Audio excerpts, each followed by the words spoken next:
Ortiqcha vaznim yo'q, lekin jigarimni yog' bosdi. Shunday bo'lishi mumkinmi? Jigarni yog' bosishi faqat ortiqcha vazni bor bemorlarni bezovta qiladi deb o'ylashimiz bu xato fikr hisoblanadi. Sababi ozg'in bemorlarda ham jigarni yog' bosishi mumkin.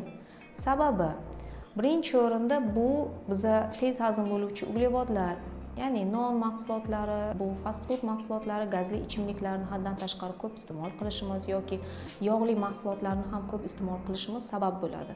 Bundan tashqari ko'pchilik bemorlarimizda kam harakatlilik holatlari ham kuzatiladi. Buning natijasida esa bemorda yog' va uglevod almashinuvining buzilishini hisobda jigarni yog' bosadi. Jigarni yog' bosishi erta bosqichlarda hech qanaqa bemorni bezovta qilmasligi mumkin, lekin keyinchalik esa umumiy holsizlik, tez charchash, o'ng qovurg'a ostida diskomfort holati, og'irlik hissi, qorindan bo'lishi kabi shikoyatlar bezovta qiladi.